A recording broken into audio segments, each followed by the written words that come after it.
Kada mislite da neki naš klub ne može da ode dublje od dna, uvek se nađe neko ko pomeri granici i postavi neku novu normu. Ovoga puta Fudbalski klub Vojvodina je naišla zaista na jedan jako čudan marketinški potez koji je izazvao dosta reakcije, kako pozitivne, tako i negativne komentare. Moja malenkost, kao što znate, je neko ko će se držati svojih stavova i principa i vrlo sam svestan da sa ovakvim potezima može samo da se dođe do nečega boljeg. Zbog toga, kao što sam i pričao za onaj potez TSC marketing službe gde su oni doveli dve ribe koje su u principu, jedna kaže 10 je zato što prima veliku platu, druga kaže 7 je zato što se fudbaler povređuje sam od sebe jer nema sreće, ili 3 je zato što ima verenicu. Došli smo do toga da taj klub dođe do njega, to neko naše mišljenje, i da se takve stvari više ne ponavljaju, bar ne za sad. Zbog toga ne želim da ostanem ili da postanem, bolje rečeno, dvoličan pa da ne prokomentarišem situaciju sada sa Vojvodinom. Ne znam da li ste ispratili, ali dogodilo se to da su neki influenceri završili na utakmici gde se evidentno radi na promociji Fudbalskog kluba Vojvodina i to na način koji po meni nikako nema nikakvog smisla. Svi dobro znamo ko je Bogdan Ilić, odnosno poznatiji kao Baka Prase, i vidjet ćete u nastavku šta je to izazvalo reakciju mase naroda. Ja želim da postavim pitanje marketing službi, da li je ovo bio cilj da se skupe lajkovi, da li je ovdje bio cilj da se generalno ispromoviše možda mlađe populacije da Fudbalski klub Vojvodina postoji, da li oni to možda ne znaju. Vidjet ćete posle i kako ta služba koja to sve snima reaguje. Zaista ovo delo je zabrinjavajuće. Svi smo dobro upoznati sa činjenicom da Vojvodina se predstavlja kao jedan domaćinski klub. Imaju zaista ozbiljnu osobu na vrhu kluba. Imaju zaista ozbiljne financije koje daleko su veće od većine superligaških ekipa, o prvoligaškim i da ne pričamo. Imaju tu neku viziju. Dosta neretko su u žiži javnosti gde najavljuju da se neće zadovoljavati samo kupom, već da će u nekom narednom periodu pokušati da napadnu titulu, pa možda čak i da osvoje. Žele da vrate Vojvodinu tamo gdje pripada, u evro utakmicama. Žele da izbacuju reprezentativci, sve je to lepo fino. I kao što možete da vidite na ekranu, evo pustit ću snimak, vidite kako je to sve kulturica, predstavljanje dresova, ne znam, za Novi Sad, za novu sezonu, grb ponos, ne znam, tkanina istorije. I sada očekujete da će se tako nastaviti već kad su postavili neke visoke standarde. Ja sam baš i pravio taj video zapis na temu odnosa klubova prema javnosti, prema navijačima. Njihov sajt je perfektan, sa prodavnicom su postavili neki novi standard, sama struktura objava je dobra, aktivni su, imaju kontakt broj na koji se jave, odgovore na mailu. Nikada nisam imao bilo kakav problem sa njima i zaista pohvala na toj dozi profesionalnosti. I onda dolazimo do dela u kome ćemo mi da prokomentarišemo ovo, na primer. Evo, možete da čujete. Upravo ću pustiti. Što vam je posluženje, zaista fenomenalno. Kreće vam šef, pohvalu. Tako je. Jel za 3:0 iznosite kavijar? Druže, trepni ako si otec, ako si primoran na ovo da snimaš. Znate, šta je ovdje ovoliko srce parajuće da je ovo dovelo do ovolikog smeha? Znate, evo, možete pročitati neke od komentara. Isto tako, veliki broj komentara koji su dobili, i kad privučete miši pogledate, bre, pa to još se klimaju mlečni zubići, bre, nisu poispadali. Ako je bio cilj Vojvodine da privuče decu, da se stvori svest da taj klub postoji, onda je to jako zabrinjavajuće nešto u društvu, šta se to događa, da li je naša država otišla skroz u nekom drugom pravcu. Da si predsjednik kluba Vojvodina, šta bi prvo uradio? Šta je prvo uradio? Da čujemo tvoj program predsjednički. Prvo bih poslao ponudu Mesiju da pređe kod nas iz Inter Majamija. Mislim da bi to bilo fenomenalna prilika za nas, da bi nas to odvelo do Lige šampiona, definitivno. Da ga pitate u posljednjih 5 godina koliko je Vojvodina igrala puta u kvalifikacijama za Ligu šampiona, ne bi znao da vam kažem. Dobro je to što zna gdje igra Messi, ali isto tako je zabrinjavajuće to što ja ne verujem da on zna više od 4 fudbalera Vojvodine koje su danas trčala na terenu.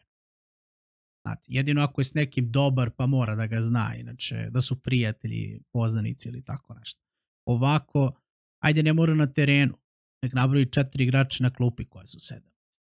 Znate, druga stvar, kakva su ovo pitanja? Mislio sam da je fudbalski klub Vojvodina neko ko se predstavlja kao jako ozbiljan brend, kao, znate, imamo neki nivo, nešto, kakav predsjednički program, kakve su ovo pošalice, poštapalice i ostalo. Znate, ovo je zaista zabrinjavajuće. I onda vidite tihi mali rat u komentarima gdje se kidovi prepriču jedni s drugima, a gleda se ko će koga da preskoči. Pazite, svi smo dobro upoznati šta ovaj dečko zastupa. Koje su to vrednosti? Kakav je njegov sadržaj? Kome to plasira? Šta se promoviše?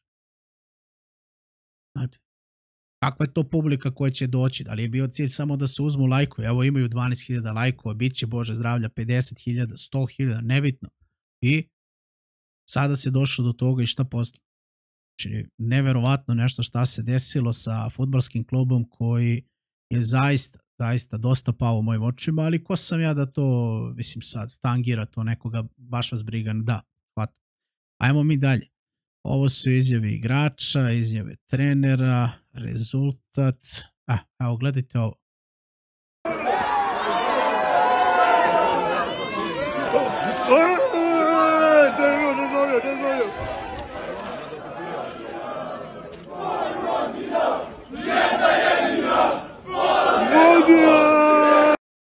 Vodina. To je to o čemu vam pričam. Daj Bože da se zna gde je uopšte. Kaže Vodina. Nije Vojvodina, nego Vodina. A to ovakve stvari su dosta zabrinjavajuće. Evo imati ovdje komentar koji me baš onako nasmeje. Ognjen Koroman, naš proslavljeni fudbaler, kaže sljedeći gost je Zmaj Šipova. Tako nešto ne sme da se dešava u fudbalskom klubu kao što je Vojvodina, klubu koji je 3. po veličini u našoj zemlji. Znate, toliko mojih kolega ima. Nabrojaću i sebe tu, da ne bude da sam arogantan ili nešto, da sam sad ljubomoran ili ti već. Što ne zovu nekoga, imate i blizu i daleko od vas nekoga ko će da vam pomogne da radite na tom marketingu, da znate, se promovišu te neke normalne stvari, nešto. A ne Vodina. Šta je Vodina? Ali dobro. To je to, Vošu, brate, broj 1. Liga šampiona uskoro, ide! Evo ja opet vas pitam. Posljednjih 10 godina neka kaže koliko je puta Voša igrala kvalifikacije za Ligu šampiona i 3 igrača sa klupe neka se nabroje, a da to nisu poznanici. Ali dobro. Ajmo mi dalje da vidimo šta treba da se prokomentariše. Da, ovaj snimak mi je najkriminalniji. Gledajte vi ovo.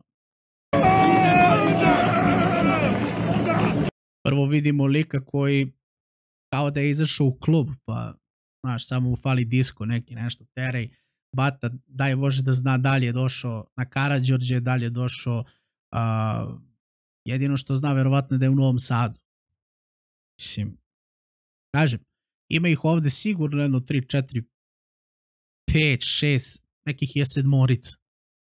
Svi da se udruže 10 igrača koji nabroje svaki po 2 komada, a da nisu poznanici, znači drugari ili ti prijatelji, fudbal nam ima svetlo budućnost. Ali hajmo dalje. Prošao tiket. 5 soma evra. Kažem, ako je cilj bio da se deci stvori svest da fudbalski klub Vojvodina postoji, to je zaista zabrinjavajuće. Jer jedna strana i druga strana totalno deluju nespojivo. Ali apsolutno nespojivo. Nejasno šta se desilo sa fudbalskim klubom Vojvodina i to je nešto što zaista zabrinjava. Znate. Eto, vidjeli ste lika koji snima sve to za društvene mreže, pa on je sav naš razgovara sa Bogdanom Ilićem. Znači, lik kao da je otet, ono, trepni, brate, da dođemo te spasimo, ono, ako si primoran da snimaš to. Pošto po smehu možete da vidite da je to sve na silu nekako isterana cela priča. Ali dobro. Hajmo mi dalje. Imamo još jedan snimak koji je jako bitan da se pogleda. Evo ga, ovaj. Kako je? Da ćemo dobijemo? Kako ne? Dobit ćemo sada i svaku sledeću. Ovaj gospodin ovde, to vam je predsednik kluba, gospodin Dragoljub Biljić, koga kada slušate, on vam uvek kazuje ono što volite da čujete i zaista sam imao dosta visoko mišljenje o njemu. Neće se to nešto u mnogome promeniti, ali znate, čim je on ovde došao da se pozdravi s njim, zna ko je on, znači da je upoznat sa celokupnom situacijom. I to je nekako nešto što zabrinjava. Jer ovo mi nije normalno. Znate, očekujem da klub ima stav, da ima svoje ja, da ima svoju neku, ono što se kaže, svoj neki nivo, a ne ovako nešto. Mislim, kao da smo došli na žurku. Svakako dolazimo do dela u kome ću pozvati vas da se uključite u koment sekciji, volio bih da čujem vaše viđenje situacije. Isto tako volio bih da čujem šta vam je gore ovo sada ili ono iz TSC-a, šta se dešava to sa klubovima koji se nalaze na severu zemlje, a šta to možemo da očekujemo od klubova iz ostalih delova Srbije, kada je već ovo izazvalo ovoliko reakcije. Toliko za ovo izdanje, moje ime je Stefan Milićić, vama hvala na pažnji, ne zaboravite još jednom da komentarišete i ukoliko ste novi da se pretplatite. Toliko, vidimo se u nekom od narednih izdanja. Do tada, sportski pozdrav.